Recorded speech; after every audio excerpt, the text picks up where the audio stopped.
Welcome back. It's another episode of Havlicek Stole the Pod. I am your host, Alex Goldberg. With me, as always, is Dr. Justin Quinn and Daniel Donapedian. Just a quick recap episode. We're here to talk about the Celtics' Game 1 win over the Philadelphia 76ers in round 1 of the NBA playoffs. We're going to bounce around the league a little bit as well and talk about some of the other games, but that's going to be the focus of the pod. No guest today, no steal today. We're just going to bang this one out. Fellas, how you doing today? A little tired, but good. You? Can't complain. Had a nice dinner. We have a new dining room table. Looks lovely. Nice. We had to go see a man in New Rochelle about a table, and we got it. And that was that. Pretty similar to me, but just excited to be talking about play. No, what Justin said. Yeah. But just happy to be talking about playoff basketball. You and me both, brother. Yeah, it's about time. Couple of quick news items to hit before we get right into it. Jaylen Brown is re-upping his partnership with Drew and Lauren Holiday. Drew of the Portland Trail Blazers, Lauren of U.S. Women's Soccer Dominance, for the Boston Accelerator Fund, adding $1 million for new cohort of Boston entrepreneurs and creators. Our friend Noah Dalzell has an article about it on Celtics blog. You should check it out. We're not going to talk too much about it here. Joe Mazzulla is one of 3 finalists for Coach of the Year, including Detroit's J.B. Bickerstaff and San Antonio's Mitch Johnson, something that we all predicted pretty much to a T. Joe, I believe, was asked about this and said something to the effect of, I'm not playing in the games. None of the coaches are playing in the games. The players are the ones playing in the games, and they should get all the credit. Typical Joe Mazzulla answer for his active disdain for Coach of the Year, which he appears to be well on track to winning. Very funny. What do we think about Joe's comments regarding his potential ascension to Coach of the Year? I'll just say he said, I haven't gotten a block. And that made me think, well, he did try to block Royce O'Neal in that one game against the Suns. That's true. When he got a fine, or at least heavily reprimanded for that. Like, I mean, you can see the picture. He's doing a good contest right there. But it's not a surprising answer from Joe. We've kind of seen this coming. And I'm sure when he does win, because that really seems like it's going to happen, he's going to sing the same tune when he's asked about it.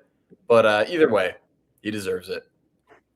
What do we think if Joe actually did block Royce O'Neal, would that register as a stat? Like, would he get an official entry on Basketball Reference, or I don't know? I'd be for it. Yeah. Where would they put the preseason or the playing games? I know that Joe's definitely blocked some of our colleagues at the media versus coaches pickup game before. I know I don't live in Boston anymore. I would love to participate at some point in a media versus coaches pickup game just to see how intense Joe is in those settings. But yeah, that's a story for another time. Other awards stuff to talk about. Neemias Queta will not be winning Most Improved Player. He was not amongst the finalists. Who were the finalists again? I truthfully missed this one. One of Thompson's. Oh, for Most Improved, I'm thinking Defensive Player of the Year. Yeah, that was Nickeil Alexander-Walker. Oh, for Most Improved. Yeah, it was Nickeil Alexander-Walker and Duren were 2 of them. Who was the third? I don't even remember. I forget. I can find that. Denny was the other guy. Denny. Mm-hmm. Oh yeah. Fair. So there were some guys candidates who became like all-stars, even though they're hovering around that level-ish. I think that's fair. Yeah. I mean, this is kind of typical of the Most Improved Player award. It's usually less the guy who makes a jump from fringe rotation player to like reliable rotation player, and more like who makes the jump from decent rotation player and or starter to like borderline all-star or actual all-star. So sorry, Nimi, you're not in the running, but still playing playoff basketball, so that ain't too bad. Derek White also is not going to be winning Defensive Player of the Year. That award we already know the result of. Shocker, it's Victor Wembanyama. He won in a unanimous vote, the first time that has ever happened for the Defensive Player of the Year award. He's the youngest winner ever. Derek White did not make the top 3. He finished 6th in DPOY voting, which I think we pretty good, but pretty good. We still somewhat expected that, given that the award is heavily slanted towards bigs. That being said, what do we think this means for Derek White's all-defense chances that he finished 6th in the voting? Probably second team. Deservedly He's got to first be team. first or second team. Anything other than that would be bad. And I mean, we've talked about why he should deserve first team, but yeah, I guess if he was behind guys like Scotty, maybe he'd fall to second, but he's going to be there. I think the guys in front of him are Chet, Gobert, Scotty, and Asar Thompson. So it's guy also. Yeah, well, obviously, yes. Yeah, so it's gonna be tight for Derek White, first team All NBA. Kind of depends on or all first team All Defense. Depends a little bit on voter preference. Obviously, like the Bill Simmons of the world will probably lean more towards putting Derek White on their ballot, but other folks maybe not. We'll see. Speaking of Derek White, had a pretty good guest on his podcast recently. Jayson Tatum was on the most recent episode of the Derek White podcast. Among other things, he mentioned that Derek White is now officially his favorite Celtics teammate in the post-Al Horford era, and also that he did not get along with his now right-hand man trainer, Nick Sang, initially, and that he worked out only for the Boston Celtics that when he was getting drafted, that he had some conversations with Phoenix. He went to their training facility, but that the Celtics were the only team that actually went to the lengths to bring him to an individual workout, something that I found somewhat interesting. Any other thoughts on Yeah, it is a little. Well, I mean, if you think about it at the time, the Sixers were locked in on Markelle Fultz. They were not going to take anybody else once they acquired the number 1 pick. They knew that was happening. And the Lakers, similarly, they were going to take Lonzo Ball all the way. They just never even considered the possibility of taking anybody other than Lonzo, partially, I think, due to his LA connection in UCLA and also Magic's relationship with the Ball family generally. But yeah, no, it is kind of interesting that the best player from that draft class only got 1 workout. Very, very interesting stuff. Yeah, any other thoughts about Jayson Tatum's appearance on the Derek White podcast? I'll just say this. No, you go. I was just going to say there's one funny moment where Tatum talks about post-playing and what he might do and how he might want to get more into acting. And as he says that, you just hear a laugh in the back, and the camera cuts to Derek White, and he's like, "No, I don't see it, man." He's like, "You don't have the range." And he's like, "Oh, man." What I'll say is, I think it's awfully tricky for Jayson Tatum to be cast in a thing and asked to play someone who isn't obviously Jayson Tatum. Like, yeah, pretty recognizable face. He is 6'9". There's not a lot of characters that maybe he could play like a goon in a John Wick movie, but that feels like not quite fitting with his personality. I don't know. JQ, what do you think about Jayson Tatum as a possible actor? I mean, if Ray Allen can pull off a convincing basketball player who is himself, but still it's Ray Allen we're talking about, I think that there's at least a chance that Jayson Tatum could have an acting career. But all the things you pointed out, I think, are correct. All right, Spike, that's our call to you. If you're trying to make another basketball, He Got Game 2, or I don't know, maybe He Got Game 2 is already in production. For He Got Game 3, if you want to throw Jayson Tatum in there, I'm sure that would be super well received and everybody would love that, and definitely wouldn't be like some of Spike's later career movies. Anyway, we'll keep it moving. So on to the main event. Since the last time we podcasted, where we attempted to podcast with Kai Carlin, but ultimately did not, the Boston Celtics drubbed the Philadelphia 76ers in game 1, 123-91. It is the biggest margin for a victory for the Celtics in the history of game 1s in the playoffs. Not too shabby for a franchise that has hung up 18 banners and won a lot of playoff games. It was the second largest scoring margin of the day. Only the Oklahoma City Thunder put up a larger margin of victory in their rout against the Phoenix Suns, 119-84. Boston is cooking to start the playoffs. We'll just swing around the other games really quickly as well. It's chalk all the way down with one notable exception, which we'll get into in a minute. The Cleveland Cavaliers beat the Toronto Raptors 126-113. The Denver Nuggets beat the Minnesota Timberwolves 116-105. The New York Knicks held on to beat the Atlanta Hawks 113-102. The Los Angeles Lakers, led by 41-year-old LeBron James and a bunch of guys, beat the Kevin Durant-less Houston Rockets 107-98. As we mentioned, the Thunder smacked around Phoenix. The San Antonio Spurs defeated the Portland Trailblazers 111-98 in a game that, frankly, the score was closer than the game actually was. This was not – San Antonio was in control of this one pretty much the whole time. And the other game that happened, the only game that didn't go chalk, perhaps the most shocking possible upset, the Orlando Magic beat the Detroit Pistons 112-101, a team that many, including myself, had marked for death. The Orlando Magic seemed ready to quit on their coach, quit on their season, and instead they roll out and smack around the 1 seed in a game that really was a wire-to-wire victory for Orlando. Did you guys watch any of this game? Yeah, I saw like the second half. So when Detroit was kind of coming back, but they came up short. I feel like just some of the fears people might have had about that team and what could go wrong have come true. Like the support round Cade wasn't there. The 3-point shooting, still not that good. This is when you think back to the deadline and think maybe they could have done more. Maybe they could have brought some other guy in. I think they had some room to do it. But that being said, it is game 1. Things happen. It's an inexperienced team, so maybe they'll be able to bounce back. They've proven they were able to do that during the regular season. But, yeah, that's definitely a shocker. I was also one of those guys who thought the Magic were limping in the playoffs and probably would go out in 5 or something like that. But they punched first. Yeah, really interesting game. I was kind of watching it while doing other things periodically, but definitely some interesting stuff happening. For one thing, Detroit kind of made its name as a team that really embraced physicality more than anything. Like a big part of why they got to 60 wins is because on a night-to-night basis, they were just awful to play against, like so physical and strong and contact heavy and just generally not fun for a regular season setting.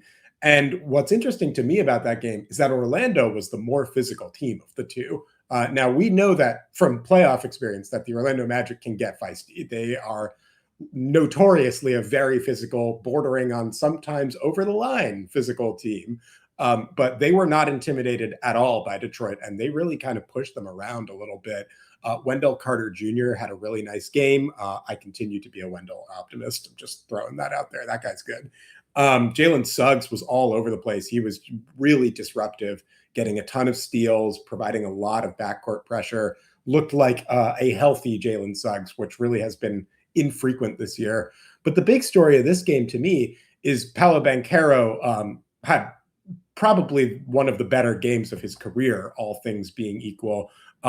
He was really, really good. He hit a lot of his jump shots. He was able to physically just kind of move guys out of the way. He really kind of took it to Jalen Duren in a pretty impressive fashion in a way that not a lot of people have been able to do this year. Paolo ended the game with 23, 9, and 4 on efficient shooting. He shot 8 of 15. That's a very good game from Paolo Banchero. Franz Wagner also was very good with 19. I guess I'm curious, Justin, do you think that this is indicative of is this a warning light for the Pistons here, or is this going to be they overcorrect and thrash Orlando tomorrow and then it's just business as usual? I mean, this is exactly why you did not want to play the Magic in the first round. And, I was worried about that too. I think we all have a little bit of post-traumatic stress disorder from that series that they played last time. But also, I think that what we are seeing, we kind of discussed something similar to this earlier today privately about teams that aren't quite built right to be a postseason contender, overachieving during the regular season because they are built in a way where they can up the effort level, like kind of what you described in terms of like the physicality that made them such a pain in the butt to play against. But that stops being such an advantage when everyone is playing that way, and particularly when you are playing a team that is perfectly comfortable playing that way and has a better offense than you do when things get junked up. Not in general, just when things get junked up. They know how to stay afloat. And to me, that was the real key, I think, in this game. Should be noted that Cade Cunningham had an outstanding performance. This was not Cade Cunningham's fault on any level. He did just about everything he could to try and win this game. The final stat line for Cade, pulling it up now, 39, 5, and 4 on efficient shooting. You're not going to get many better games than that from Cade. Now do the bench. Really good. Yeah, the bench did not have a great time. Nobody on the Detroit Pistons bench scored over 7 points. Oscar Thompson, Jaylen Duren, Duncan Robinson, Tobias Harris, all pretty middling efforts. The story of this game is that Cade got absolutely no help, and they were not prepared for the Magic's level of physicality. I will say, I don't think that we can necessarily bank on Paolo's jumper going in at the rate that it did in that game. I do think this is going to be a competitive series, though. I don't expect that Orlando will win. Ultimately, I do think the Pistons are going to course correct, reset, and win this series. Typically, when teams get upset in game one of a series as the heavy favorite, they tend to come back with a pretty serious vengeance in game two, and that's what I'm expecting on Wednesday. I do think the Pistons will win the series, but the fact that this is going to be a competitive series against a Magic team that I think a lot of us were ready to just kind of call it for them, it's definitely at least raising some of the same questions that a lot of people have had about Detroit up through this year. And in round two, listen, the Cleveland Cavaliers are smacking Toronto around as we speak. Like, that Cleveland team, for all of the faults that Cleveland has had as a playoff team in the past, they got some real talent on that roster. That's not going to be a fun opponent for Detroit in round two. Anyway, let's talk about the Boston Celtics, because this is a Celtics podcast after all. Back to regularly scheduled programming. Also, just one more thing. Shout out to LeBron, man. I don't know how he keeps doing this. It's crazy to watch. Anyway, back to the Celtics. So let's see. Things that stood out to this game. So just a couple of notes that we have here. First off, so there was a lot of questions around, like, what is the front court rotation going to be? Keita, obviously set in stone as the starter. Who's going to come off the bench first? Will there be room for Garza and Vucevic? And it turns out that in this game, there absolutely was room for all three of those bigs, because they did this neat trick where they kept fouling everybody and getting into foul trouble, which admittedly is actually kind of the point of having three playable bigs, is that they should be able to absorb foul trouble. But there was a lot of that. It was pretty much Philly's only reliable source of offense, was hunting whatever center was on the floor and getting them into foul trouble as much as possible. So we have that. Nikola Vucevic played. He was not incredibly impactful on offense, and a lot of people were not thrilled with his performance. But I have to say, I thought he did some pretty helpful stuff on the defensive end. His rebounding was pretty solid, and he just looked like he was more comfortable in the flow of the game. Even though his shot wasn't going down, he had that embarrassing missed dunk where he just kind of lost the ball. But I think in general, his comfort level is a little bit higher than I expected.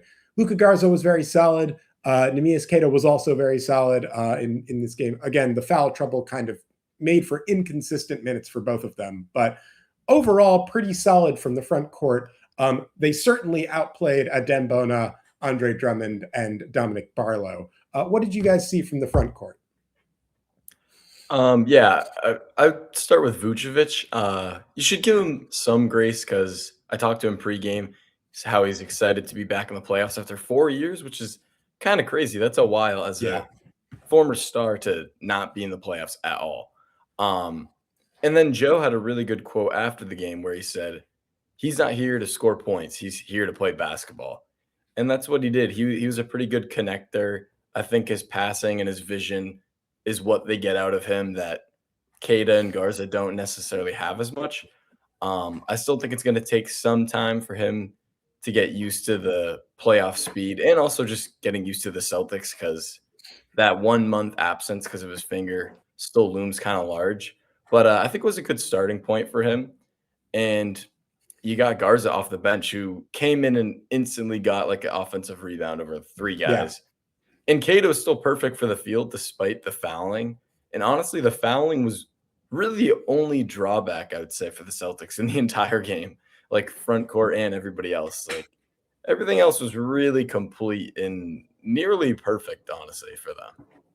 JQ, what did you see out of the front court? I did not see anything that had me too concerned. The fouling was at least something to take note of and watch moving forward. I think that we will see a little bit better responses from all the bigs moving forward from that. If not, it's something to keep an eye on. Ooh, what are you watching? I'm watching James Harden put Scotty Barnes on the earth. Sorry, Nice. continue. It's all good. No, the face was great. There's a nasty ankle breaker waiting for you guys after the spot. Anyway. Nice. Let's check. The Sixers bigs were a lot less impactful than I thought. I was expecting more Barlow, which we could talk about in terms of adjustments later. I was expecting to see at least a little bit more three-point shooting across the team, but in particular from Andre Drummond, just to see what they could get out of that to open up some space for some driving. Generally speaking, solid game for Phillies bigs as well. Adam Bona probably the biggest exception. But generally speaking, I think it's the backcourt on both ends where this game is really taking place. Yeah, I think that's probably right. And we'll get into the backcourt in a minute. I will say Andre Drummond did hit some threes, but overall, he looked like he was not having a good time out there. Yeah.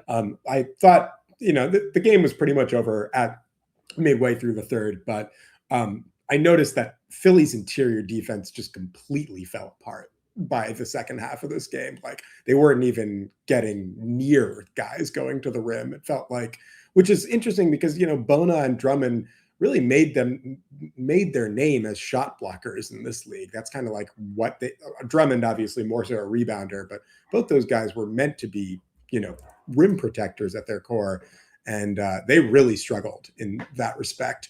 But the story of the game, and this has been the story of the game for pretty much every Celtics game in the last 10 years, is Jayson Tatum and Jaylen Brown were really good, and the other team did not have a lot of answers. So we'll get to Tatum first. 25, 11, and 7. He only shot 1 of 7 from deep, but he shot 9 of 17 from the floor. Very, very strong game for Jayson Tatum, especially considering his playoff debut since his Achilles injury in the second round last year. We'll go Tatum first, then Brown. What did we see from Jayson Tatum? We'll go to you first, Justin. From Tatum, a level of comfort that is continually surprising me. Lean into the rebounding. Trying to think what else I can say off of that. The three-point shooting doesn't really seem to be as big of a thing for him. I mean, it hasn't really been a central part of his game since he's come back, but in particular, it seems like he is kind of filling in the mid-range more and kind of taking on more of the role that JB has done traditionally, kind of morphed with an extra big. They didn't use him as center too much in this game, but particularly effective when they did. What did you see from JT, Daniel? Yeah, I would say similar to Justin, the comfortability was crazy. We saw games like this from him against like the Hornets, had a good game against the Cavs, a few other examples too. But to do it in game 1 of the first round of the playoffs is just another thing. And it was pretty incredible to see. He was attacking the rim well. One of that breakaway dunk, I don't know if you guys remember that one, but I think that's like the highest he's gotten up since he got hurt. Like he threw it down with authority and he looked pretty safe too landing. I'm just an A+ game from him, really. Yeah, he went 1 for 7 from 3, but the fact that he did that, and he still shot over 50% from the field. Like you take that all day. The Sixers just didn't really have that great of an option to defend him. And I will say it was good to see him play the entire first quarter. He's showing more and more that minutes aren't really an issue for him anymore. We don't have to be counting that and wonder like, oh, is he going to get taken out now? Can he handle it? He showed he could handle it in game one. The thing that jumped out to me is that Jayson Tatum led the team in rebounds with 11. And it's now pretty clear that that Tatum at the 5 lineup is a real thing that Boston can go to in the playoffs, which again, and against a front court that can actually rebound, which to me is pretty significant for this team's potential chances at winning a title going forward. Obviously, in 2024, the dirty secret of the Celtics title run is that Jayson Tatum played a lot of center and he played it really well. Even though Al Horford was on the floor as a center, Jayson Tatum was effectively playing that role. He was guarding bigs on switches. He was the lead rebounder. He was blocking shots. Like, if Jayson Tatum can play those heavy minutes at the 5, that's a significant boost for Boston going forward. Jaylen Brown also had a very good game to the tune of 26 points. He shot 11 of 21 from the floor and had 4 rebounds and 3 assists. So Jaylen was struggling a little bit early. His shots were coming up short. He was missing some at the rim. He was doing the thing where he throws his hands up and gets mad at calls. And then the second half came and Jaylen Brown locked in when the Celtics looked like they were lacking offense. He just calmly got to that mid-range that he's been oh so good at this year, got to whatever he wanted, had some nice physical drives, and just generally looked like the guy that has been carrying Boston all year in that second half. What did we see from Jaylen in the first half, and how did things change in the second? Daniel, to you first. Yeah, so the first half he definitely came out pretty aggressively, which makes sense for him. I think he went like 4 for 12 or something, something along those lines. I do remember in the third quarter he went 7 for 9. So to see him bounce back like that is good to see. And he's just been that steadying force for them all season long. So it's no surprise when it kind of corrects back to the mean, which he did. I think his steal was pretty big. If you guys remember that one, I think it helped them keep up their momentum. And yeah, he's just been that leader for them on and off the court. And he might not get MVP. He might not be top 3 in voting, but a performance like that shows why he was in the conversation. JQ, what did you see from JB? Yeah. Don't have too much to add to that other than it was pretty clear in the first quarter that he was trying to take over the game and it wasn't really working. He got a little sloppy, threw the ball away a couple of times, and then he didn't get that many assists, which kind of surprised me when I went back and looked at the stats, but he started moving the ball a lot more later in the second and into the third. And I think that was actually really important to getting the rest of the team involved in a way that basically, like, this game was never in question, but there were some moments, I think, in the third quarter where like they got it down to like 15 points or something like that. And I think it was really the way that he was playing and leading, honestly, in a way where previously he'd be drilling to traffic and getting stripped and fun stuff like that. That was really nice to see. And hopefully that continues to be the dynamic moving forward. Yeah, no, I mean, I think it's just the way that this team has always worked is when one is off, the other is on, and vice versa. And when they're both on, it is literally impossible to stop them. So, it was good to see that Jaylen, despite struggling early, was able to have that kind of steadying effect, particularly when the Celtics, I think they did need him in that third quarter. The game was fairly out of reach, but Philly was kind of inching towards making a run, and Jaylen really slammed the door on them in a meaningful sense. The Jays were the reason that the Celtics won this game. Everybody else played well, but ultimately Jaylen and Jayson carried the Celtics on both ends and looked great doing it. Some other guys we should talk about, some guys that didn't play very much. Ron Harper Jr. and Ugo Gonzalez only played in garbage time, despite Ugo having a really nice block. Max Shulga, Amari Williams, and Delano Banton did not play at all. So it seems like Ugo is the odd man out for what was the kind of regular season rotation. And, he's 19. So that kind of makes sense. I still think we could see a little bit of both of those guys potentially in different spots in this series. Harper, if they need more shooting, Ugo, if they need some stops. But it's fair to say that if things go according to Joe Mazzulla's plan on a day-to-day basis, probably not going to see a ton of either of them in this series or moving forward. Anything regarding the guys who didn't play or played very little? I think we could see more Harper. Like, I mean, I'm not saying we will, but I think we could at least earlier in the playoffs. He looks just as comfortable in a postseason setting as he does in the regular season, which is saying a lot considering he was on a two-way for most of the season. So I wouldn't be surprised if he gets some non-garbage time minutes, but I definitely don't expect them. So, Daniel? Yeah, not really much to add. I could just see Ron getting some random sub in like the second quarter or something, yeah. just to sort of test it out or see how he'll do. And yeah, like we said with Ugo, it's really just him being a rookie in his age. I think that's it. Yeah. And hey, he had a great season, so plenty for him to look forward to. And if there's anything to be said about the guys we'll talk about next, Peyton Pritchard and Sam Hauser both had very good games. Sam Hauser shot 4 of 6 from the floor, all threes, 12 points, 7 rebounds from Sam, really strong. And Peyton Pritchard had 12 points on less efficient shooting, but he had 6 assists and 3 rebounds. But the big story for them is both of them were really good on defense. The Sixers repeatedly tried to attack Hauser and Pritchard, and it just didn't work. I remember specifically Pritchard stonewalled Paul George multiple times in the post, which that's pretty real deal stuff from Peyton Pritchard. You're not moving that guy. And Paul George, that guy's a good basketball player. It's not easy to just lock him down. But Pritchard did a really nice job there. And, Sam is used to this. Like, every team hunts Sam Hauser, and Sam Hauser just keeps holding on and doing fine. And I think when we think about Gonzalez and we think about Harper, we think about, the guys that aren't playing right now. One of the cool things about the Celtics and under Joe Mazzulla is that those guys, like Sam and Peyton, were those guys at one point. They were the guys that didn't play in playoff games. They were the guys that only came in garbage time. There is a pathway to becoming a valuable rotation piece on this team. It requires a lot of work and it requires some opportunity and luck.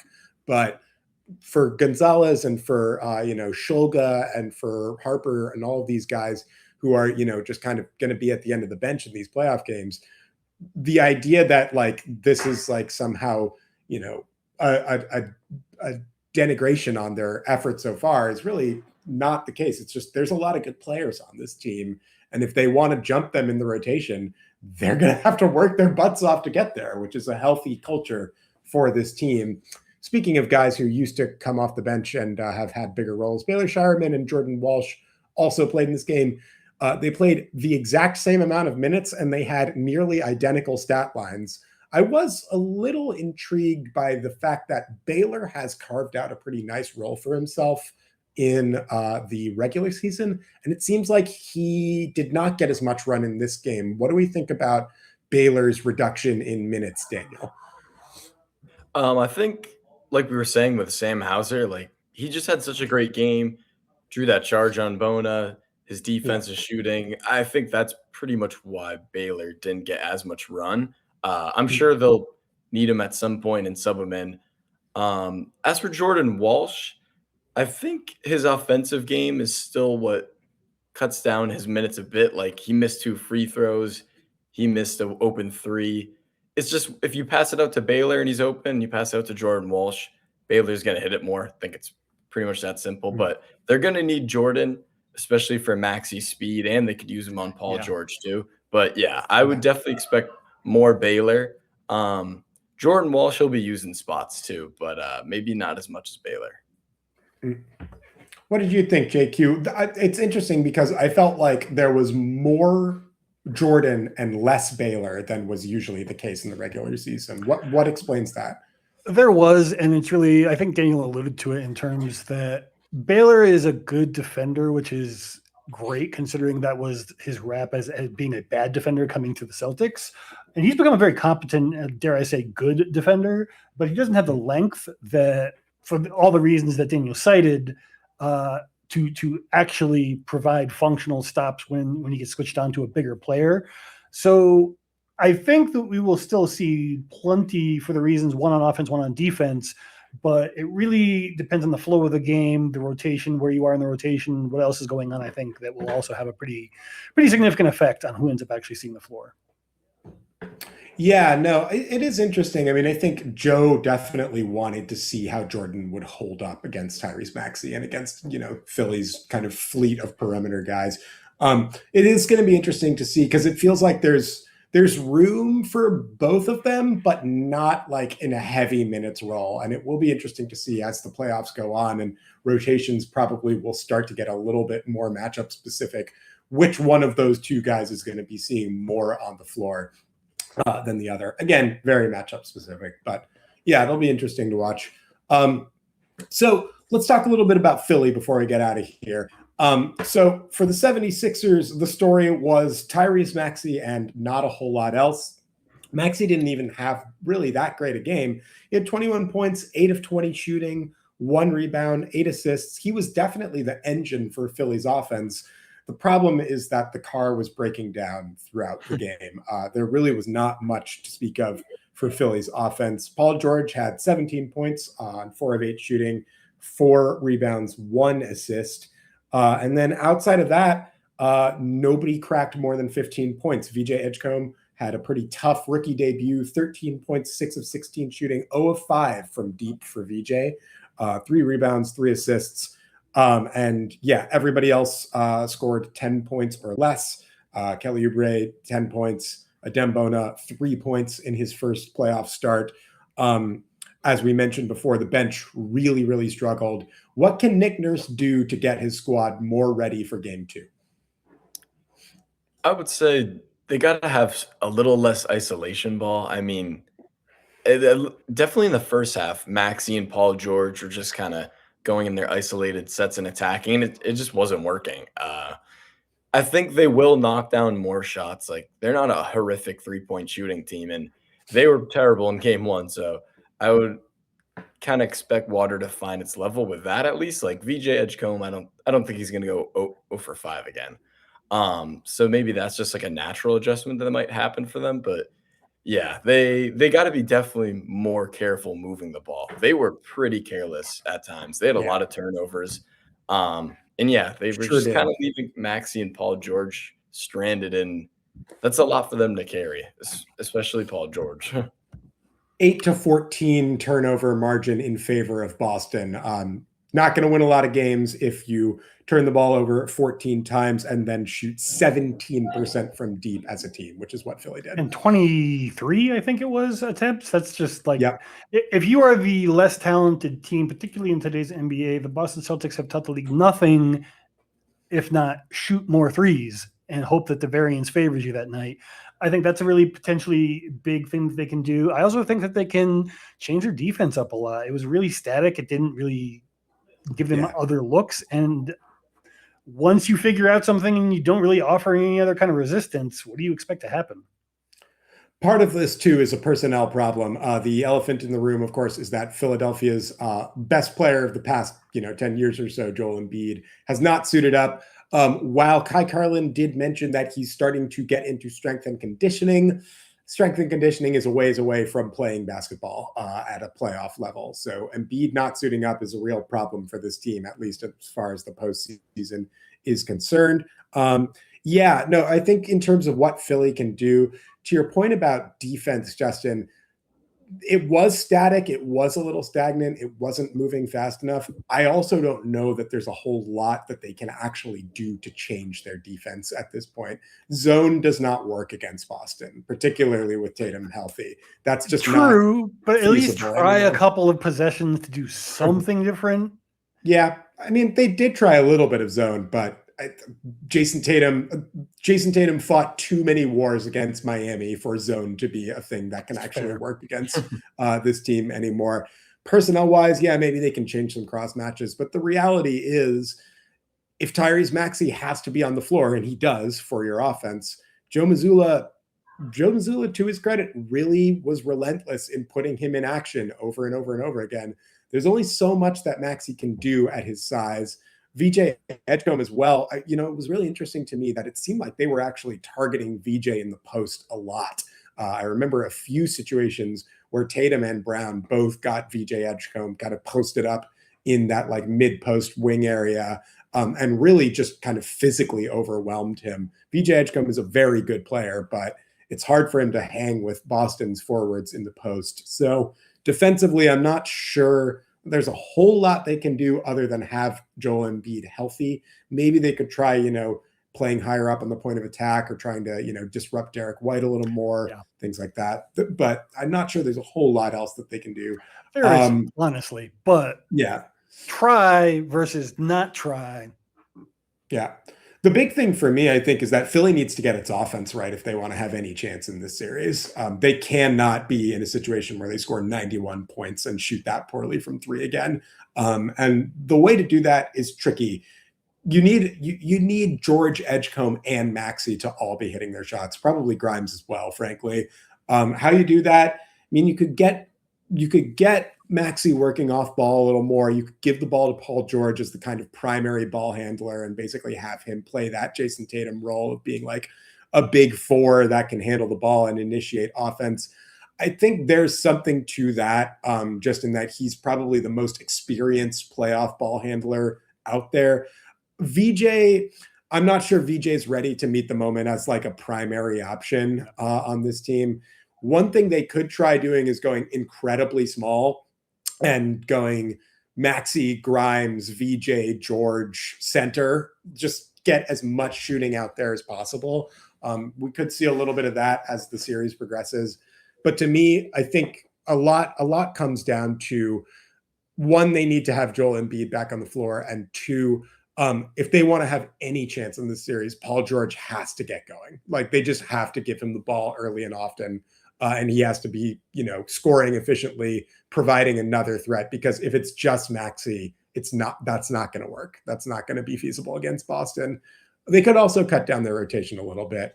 There were some guys that played in this game that probably should not have seen the floor. Mostly in garbage time, but still, there's definitely some fat that they could trim on that rotation a little bit. Anything else that we might see from Philly as the game adjusts?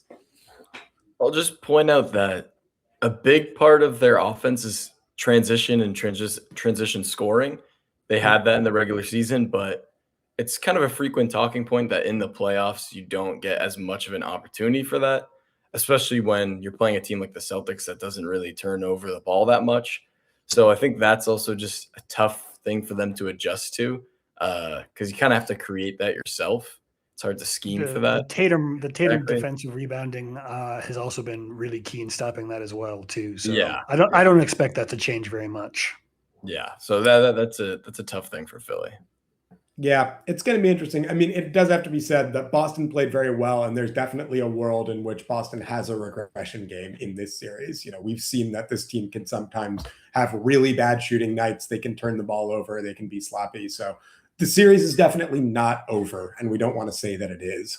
That being said, if things continue the way that they have been without significant personnel or tactical adjustments from Philly, there's not much that they're going to be able to do to overcome this talent advantage in favor of the Celtics.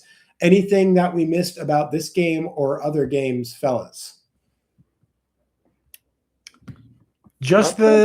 We are seeing the wing defense issues that we predicted, and I don't think there is a solution for them other than what we've lined out in terms of like spamming threes, maybe getting funky in rotations and whatnot. Nick Nurse has been known to get funky from time to time, but I do think the personnel is going to be a little tricky here. Daniel, anything else to add? Not really, just that the Knicks and Hawks are tied right now. The Knicks and Hawks are tied right now, 48 apiece with 3 minutes left in the second. We'll see. Could be a very interesting second round matchup if the Hawks can make that series interesting. Also, the Raptors are still alive against Cleveland. They're down 9 with 6 minutes to go in the fourth here. It's not looking great for them, but, weirder things have happened in the postseason. And for all the weird things that do happen in the postseason, we'll keep you covered here on the Boston Celtics front with Havlicek Stole the Pod. Still have to do Oh, yeah, you're right. Where do you guys work? Where do you guys do works? And also something to remember, something to forget. Man, that was such that a was great good. ending. I thought I It had a was good killer. ending here. You did, Fine. man. All right, let's keep it going. Anyway, where do you guys Celtics Wire, wherever you find your podcast. And something to remember is to not overreact to the first game or two in the first round of the postseason. Daniel? Yeah, Celtics Wire right here. Check me out at DanielD1214. I'll have live updates at the game Tuesday and in Philly too. And I'll say something to remember is that I didn't even see Embiid on the bench, and I'm pretty sure he's not even in Boston. So we know he's not playing in game 2, but I feel like that's just not a great sign that he's coming back that anytime soon. Maybe game 3 at best. I would say 4, but hey, it kind of depends. If the Celtics can win again, he might be preparing for the offseason instead of ramping up to play. But we'll see. Like Justin said, don't overreact to game 1. You can find my work here. You're listening to it. I also make music. You can find that on any streaming platform you want. Follow me on Instagram or Blue Sky if you want to learn more. And my something to remember is thinking of it on the fly. My something to remember is that the Philadelphia 76ers have not beaten Boston since Dr. J was lacing them up in a playoff series. So I'm going to remember that. I'm not going to forget it. And I'm going to enjoy the rest of this series here on Havlicek Stole the Pod.